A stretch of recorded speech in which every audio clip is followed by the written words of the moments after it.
Cloud. And I'm going to share my screen. So please confirm with me that you can see it. Can everyone see the PowerPoint? Yes. Okay. So I'm going to minimize this. And you should still be able to see Josh and Molly as well. Yes, we can. So if you guys want to introduce yourselves, if you all would like to introduce yourselves.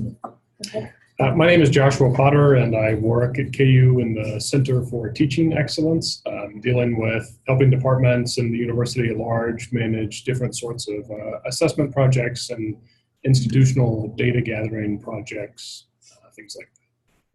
I'm Molly McVeigh, and I am the postdoc teaching fellow in engineering here at the University of Kansas. And I guess we were just hoping that this presentation will kind of give an overview of the different types of approaches we've taken to looking at student learning at a variety of different levels. And Josh is going to get us started. Great. So Blair had asked us to respond essentially to this question. So a lot of assessment work in STEM courses and STEM fields is predicated on questions that are embedded in exams or tests.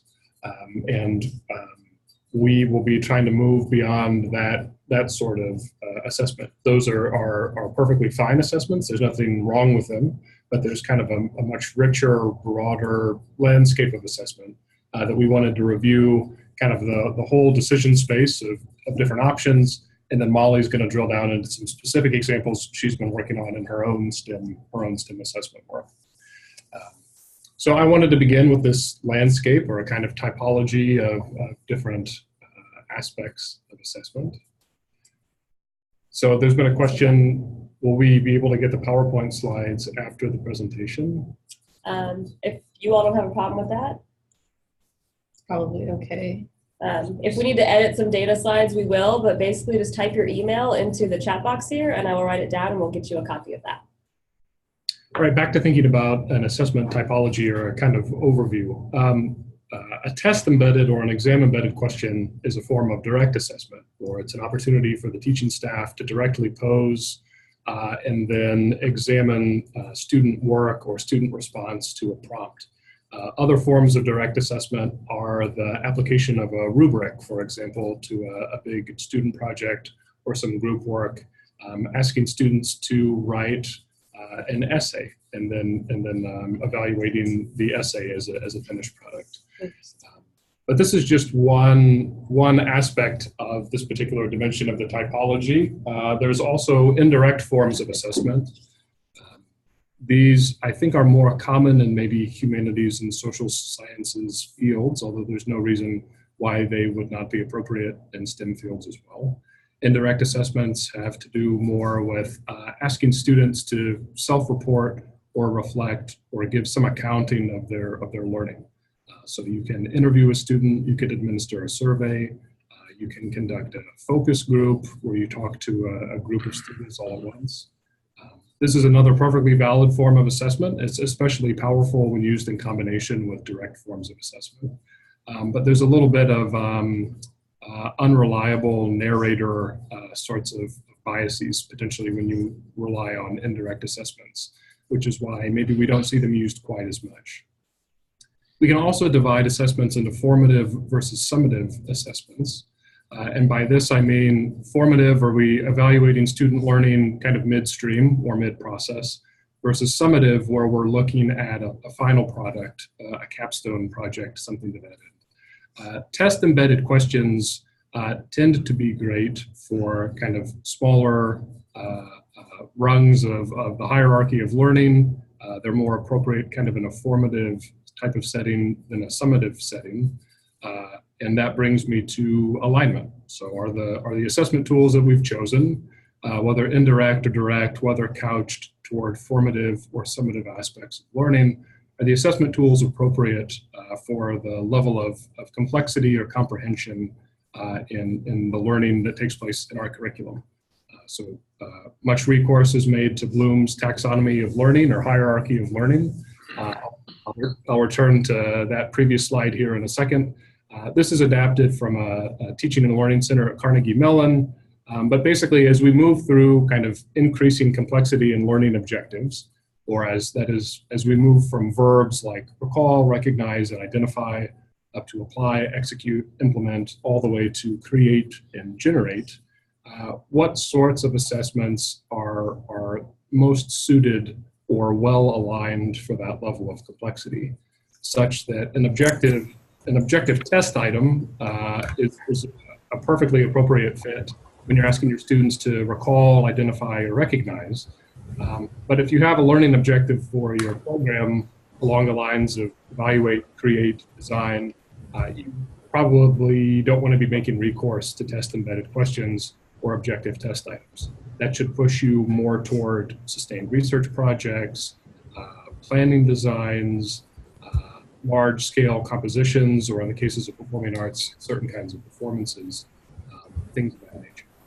So you're going to ask yourself, not only are we using direct or indirect assessments, which again can be used at every rung in this complexity, or formative or summative learning, and have we selected a tool that's appropriate given the level of complexity that we're requesting in the learning. And then the last question, or the last kind of dimension of this typology that I'll get to before Molly will take over with some more specific examples of this work, is an aspect of assessment that I think gets lost in the mix pretty frequently. And it's essentially, now that we have a learning objective, now that we know how we would like to measure it, where do we go looking to see evidence of satisfactory student engagement with it? So knowing what we know about the level of complexity of the outcome and the outcome itself, where do we start looking around in our curriculum or in a particular course for the answer? And this level of analysis consideration will sometimes be appropriately cast just within an individual course context, right? You may want to see growth on a certain outcome just over the course of a 14-week academic term. In other cases, you'll have to look to a particular sequence of courses that are perhaps central for your major or your degree program.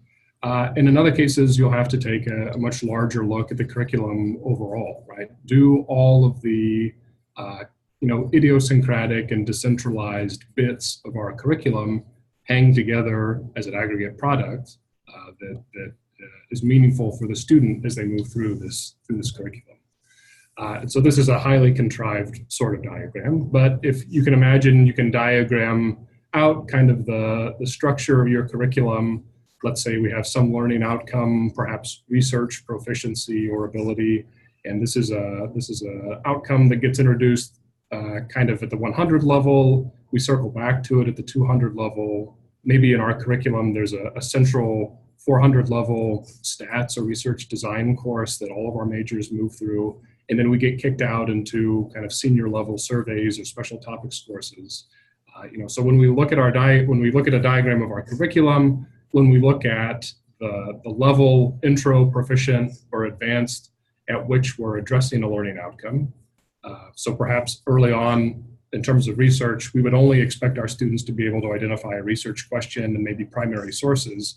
But by the time they have an advanced engagement with this learning objective, they should be generating from whole cloth, research projects and executing on a research manuscript. When we nail all this down, where do we start looking for the appropriate location for our assessment tools? And I'll turn it over to Molly. Great. So now I'm just going to go through some examples of projects where we've done some analysis at different levels and different types of analysis. I've broken it down into some quantitative course level stuff, which is, the go-to learning objective analysis. But I just wanted to show an example of where that was appropriate in terms of what we were looking to learn. And then I'll talk about a project where we kind of use school level data to understand the impact of an initiative that was implemented throughout the School of Engineering. And then I'll look at some qualitative analysis over multiple courses, which I've just started getting familiar with and learning how to do. And then I'll look at a quantitative, more department level project. And so just kind of a disclaimer, all of this stuff is very new and early stage, but just kind of want to give you some examples of the different types of data analysis that we are working on. So for the course level quantitative analysis, so again, this is just the test embedded questions that are linked to the same learning objectives. This was an electrical engineering course where this professor over the course of one semester moved from about 40% active learning into almost all active learning. And so we wanted to just kind of track through each exam how students were doing in this course. And so this is just an example of on the third exam, we have each exam question linked to the learning objective number, which is on the bottom. It's not super helpful to understand what they were learning there, but and this is exactly what we wanted to see. So the blue is the flipped semester, the orange is the comparison semester, and we basically saw an improvement overall in their achievement on these different learning objectives. So that was good. And for us, the reason this was really useful was first just to kind of verify that what we were doing was having a positive effect, but also, this is probably the best example. On exam 2, there were some objectives where they didn't do as well in the flipped semester. And so what that has enabled the professor to do is kind of go back and understand what was it about how he was teaching that objective that, he can work on for next year. So this provides some very specific direction in terms of when you're really just trying to get down to the nuts and bolts of how you're teaching in one specific course.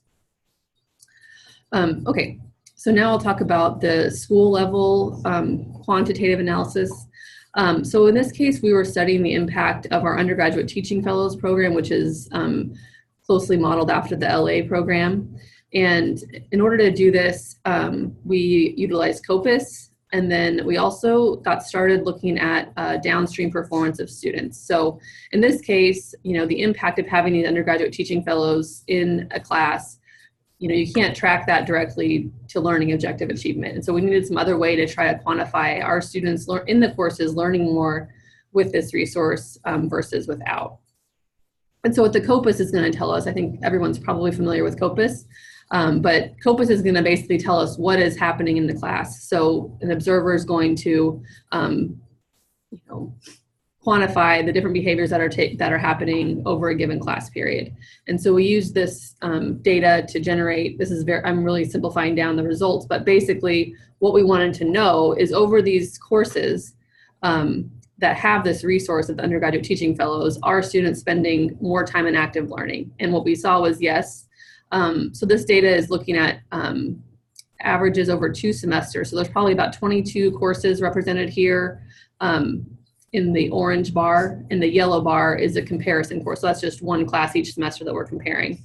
And so again, this is not really telling us anything we didn't know, but it's confirming to us that yes, courses with these resources are doing more active learning. The students are listening less, working more, and the instructors are spending less time presenting and more time guiding, which is what we would hope.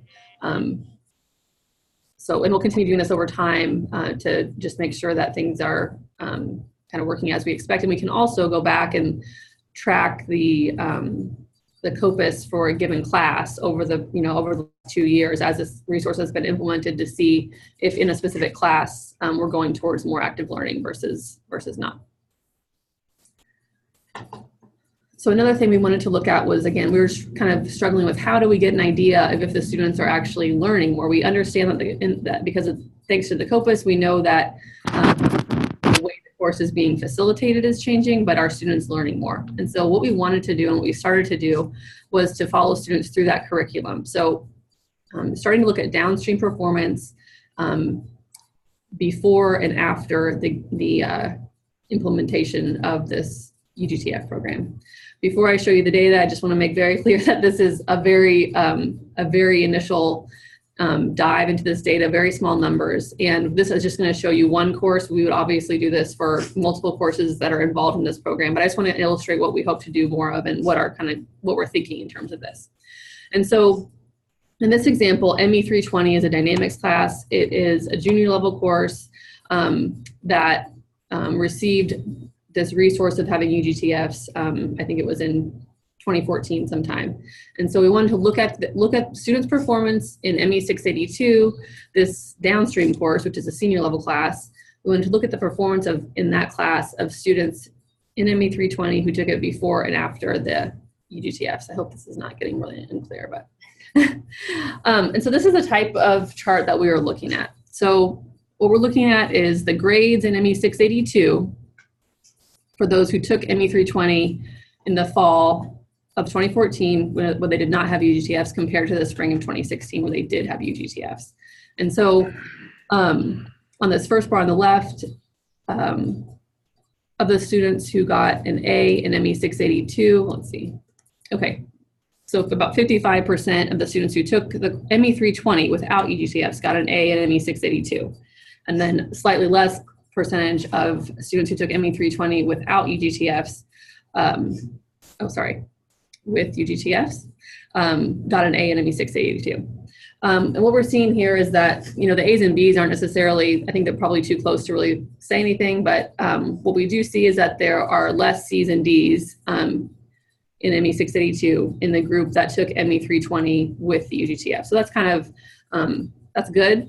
And I think we would hope to see, you know, even bigger increases in those A's and B's too, but it's important that we're starting to, you know, this pilot data is showing us that maybe this is working and this is kind of what we want to see. So again, small numbers, but this is the kind of thing that we want to do once we have a little more data. Okay, so the next project I want to talk about is this tiered mentoring project analysis. So this is a qualitative study looking at multiple courses. So the tiered mentoring project involves students in one course making videos for students in the upstream course, so the course below them, to watch. And so we did this in 2 course streams that are shown right here, one in civil engineering and one in mechanical engineering. And the motivation behind this project was that, you know, we see such great impacts of the undergraduate teaching fellow program when the students were able to do that.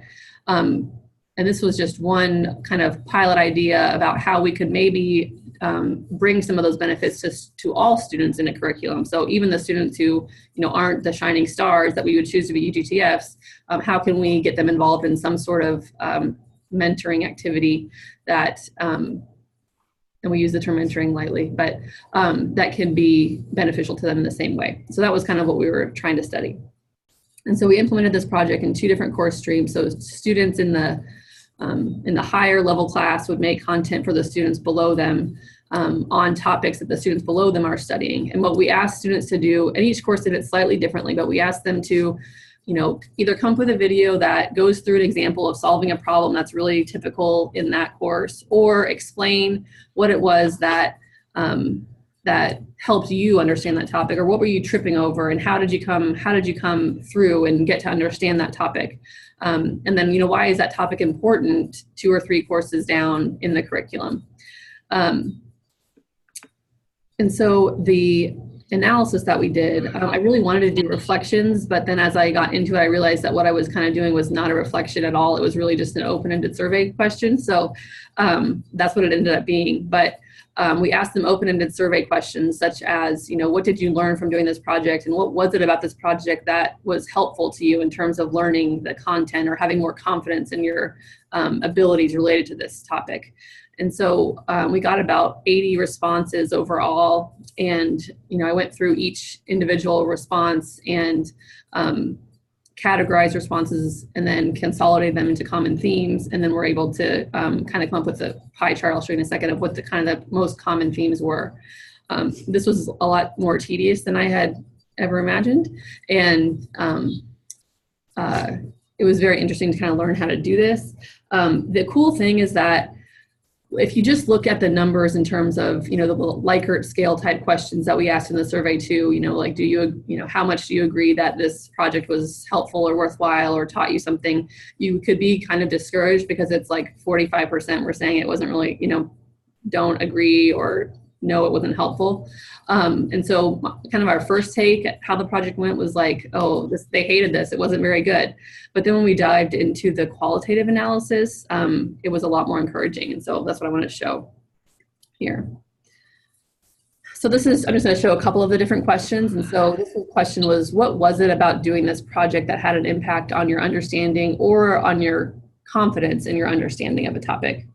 And about 35% of them said something about the fact that they had to teach this to others, you know, is what helped them learn. And so, usually that's having to, review things or having to really make sure that you know what you're talking about in order to teach it to others. And so it was really cool to kind of see that coming out from, having these students write about how, how having to teach it to someone else really helped them learn, which is something that we know we would suspect would help them, but it was really cool to see those words coming from them. Again, you can see not everyone thought this was super awesome, right? So for 15% were basically already fine with this and they didn't really need to do this activity. 20% said nothing had an impact. So, we're still getting some of the negative feedback, but it was very encouraging to read the individual comments. About 28% said just having to spend more time with the content, having to review it, having to do another example was helpful. So, okay. Yeah, and then we just had I just wanted to share a few of the specific comments that people shared. Things like, especially this one, I unfortunately received a low grade in statics. However, my understanding of the topics was dramatically improved in this second course, Mechanics of Materials, which is actually not the class that the video was made for. But through the creation of this video, I have my first real indication of how much my understanding of the material was improved. So that was pretty cool. Again, if you want to teach someone something, you have to have a very in-depth knowledge of the topic. So these type of things were fun to read and categorize. Another question we asked was, what did you learn through this process? And here there was kind of more variability in terms of what they said. I had a harder time, binning things into a few different categories, but the biggest one was just an appreciation for teaching, which is also nice, always nice to hear as an instructor. Some of the comments were more specific to delivery, how to effectively deliver the content. And then some were, had only about 12% reported, but a content-specific understanding. 8% or 9% said something to the effect of, I learned more about how I learn, which is pretty awesome.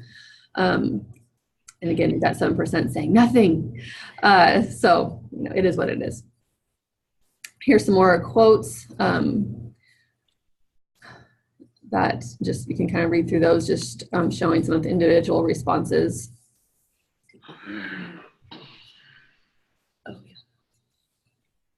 Okay, right. So again, like I said, these weren't all positive, right? But what we got through the qualitative analysis, or spending so much time with their survey responses, was that there are people getting stuff out of this, and so that drove us to look at the quantitative survey data a little more differently. And so what we did was we broke down their survey responses based on their prerequisite grade. So the grade they got in the class before this class, whichever class it was in the different sequence.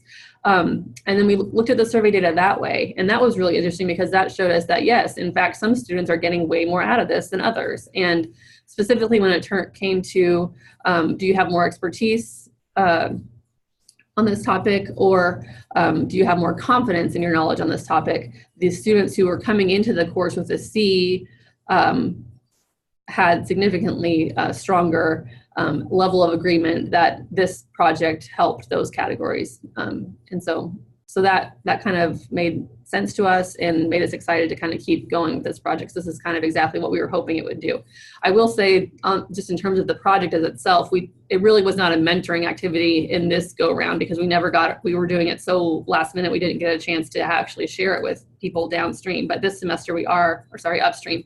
This semester we are doing that. So we're really hoping that that we see, way more positive feedback this time. Can I jump in real quick? Yes, please do. So this is a great example. I mean, assessment professionals, or the assessment world, is always talking about best practice being a mix of direct and indirect methods, or combining these two approaches to assessment. And Molly just walked through a really fantastic example of this, where they were looking at some student response data that they thought they understood in one way, or some kind of open-ended qualitative, that is to say, indirect assessment data. And then in this graphic, they've blended it, going back to kind of the nuts and bolts quantitative, directly observable of student performance side of the coin, and grounded this in a more direct version of assessment, of breaking this out by previous objectively measured course performance. So the narrative that emerges from mixing both indirect and direct methods of assessment here is really, really powerful in a way that just looking at one or the other type of data would not be. So I think this gets my assessment professional gold star award for the project. Okay, and the last example that I want to go through is a quantitative department level analysis, and we literally have just started this. But this is the result of an AAU grant that funded this collaboration with OIRP, our Office of Institutional Research and Planning, and the Center for Teaching Excellence here to create reports for department teams looking to answer research questions using institutional data. And so I'm going to share an example from the mechanical engineering department where they were looking at the following research questions. And I'm just going to focus on this last question in red because this was kind of the one that piqued our interest when we saw the results. But just to give you an idea of the type of stuff that we can look at, again, that middle question is looking at how, again, a course sequence. So how are students performing in a course sequence that directly builds on a class before it? But let me focus on the last question. We wanted to look at if there were inequalities in student achievement in these courses and how were students from different backgrounds succeeding in the courses. Again, this is only looking at these three classes, ME 211, 320, and 682, because that was the team that was working on this project. So that was all the data we could get. So what we're looking at here is one class, ME 211, and so this is the grades in ME 211 by group. And so all the students all together, not broken out, are on the top level.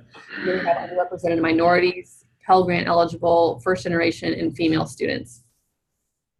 And so the things in yellow are the things that made our jaws drop when we looked at this. This shows about 4 years worth of data. And so we were just pretty shocked to see that zero, not one Pell Grant eligible or first generation student had gotten an A in this course over 4 years. And then the D and F rates are, 3 times higher for the URM and first generation group. We looked at in 320 as well, which is the downstream course from ME 211.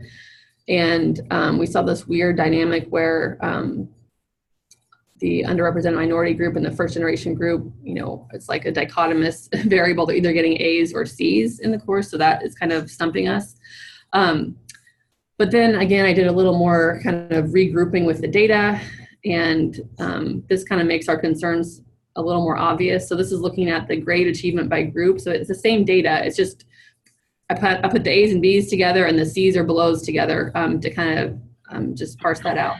And, what's really concerning is these circles where, these groups are, really being, under or much less successful in the course compared to the students as a whole. So this is something that, this was the first time that anyone in this department, at least the people I'm working with directly, but to our knowledge, that anyone has ever seen data like this. And so, all of us are just kind of like, it's been really interesting and kind of eye-opening to look at this. And, now the next steps are to think about, first of all, how does this, this is just in 2 different classes, but how does this compare to all the courses in our department, much less our school? And, what is we just have a lot to learn in terms of what,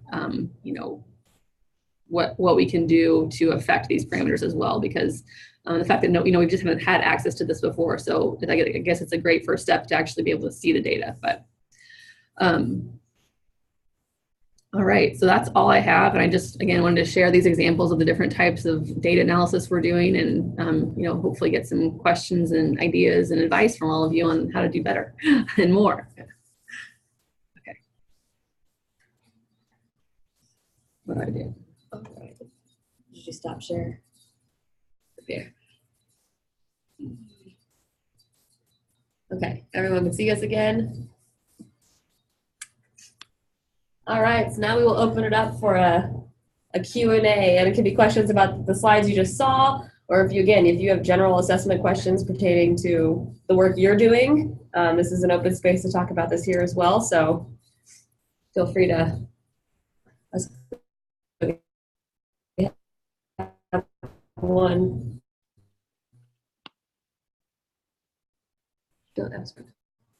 You can also just turn your mic off. You don't have to type into the chat box now. I've got one question about that last slide. You said that it was the first time that people in the department had seen that kind of data. How did you share it? What was the forum?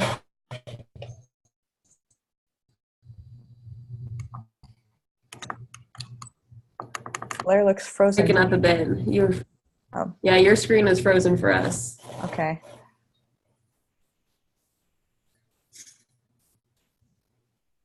Can y'all hear us?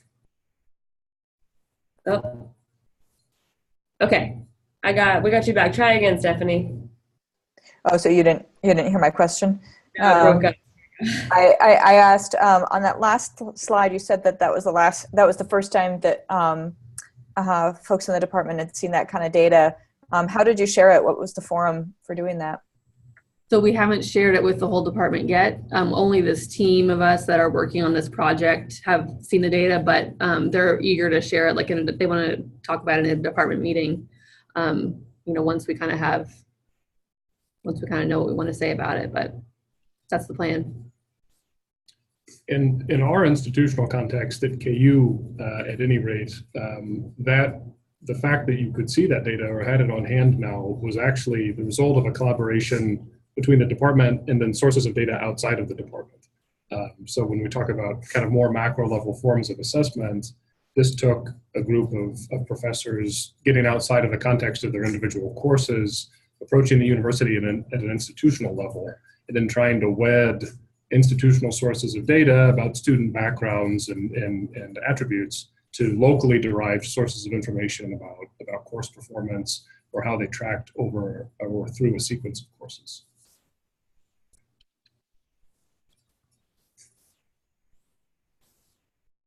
I ask in part because I know that there was another department that I was working with for another project, and they had this really interesting student learning data also showing that historically disadvantaged students were doing better, but nobody could see it outside of the project because all that kind of data that was specific to courses was really private. Nobody other than the instructors in the chair were supposed to see things like DFW rates. Right. Yeah, and I don't know how that's going to go with this. I mean, I know that the way we went about it, I think we're free to share it. I guess I don't know. That's a good question. The student attribute information in an aggregated form is mobile, at least within the confines of the university itself. The DFW rates are to some extent proprietary, and if I understand the context of your question, a little bit of a political dynamic at the university, with different units being a little bit more open or not about that. We have some data dashboards at KU that all faculty have access to. So kind of if you're within the institution, you have ungated access to some of this. And a lot of that great information on an aggregated course by course basis is actually made available, across the university. I think at least what I'm familiar with in terms of people's reservations about sharing some of that is, you don't want to be able to nail down one professor and one specific offering of the course, but the way that we're looking at this is like, years of data all put together. And so I'm hoping that maybe some of that so those concerns can be minimized, but.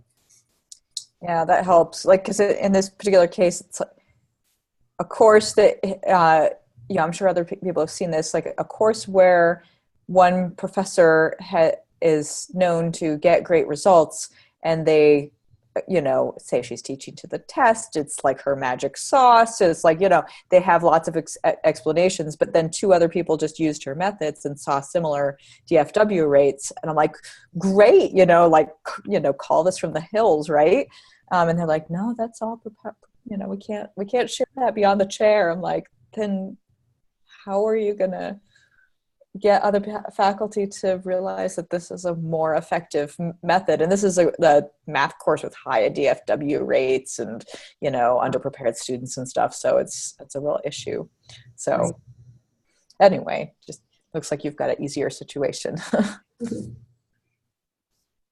Good, Josh, I have a question for you. So from a course level perspective, like any with STEM faculty that you've worked with in particular, because Jessel's STEM for the most part, what are some unique things that you've seen faculty do out, that goes outside of just the test-based assessment?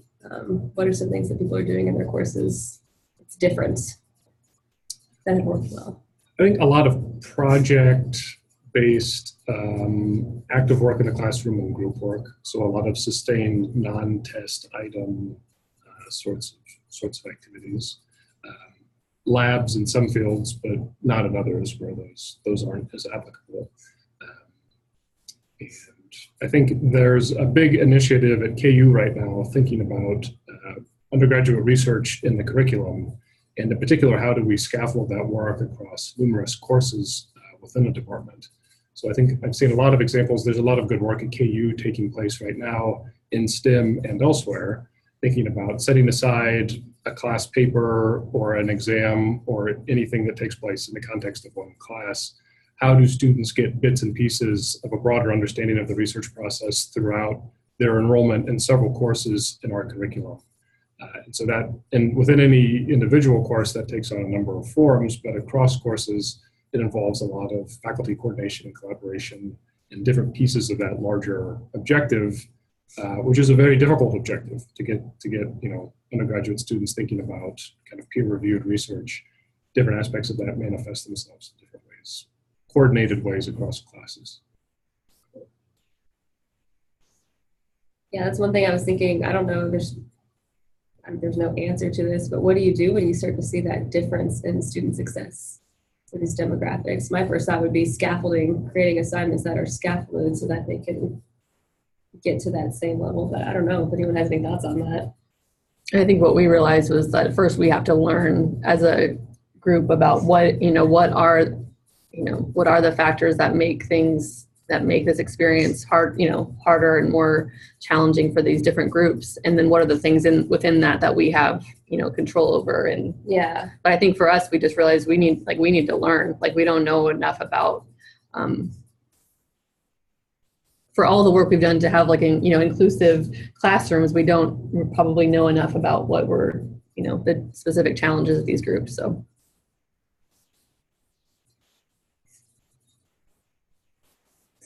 Any other questions from the group?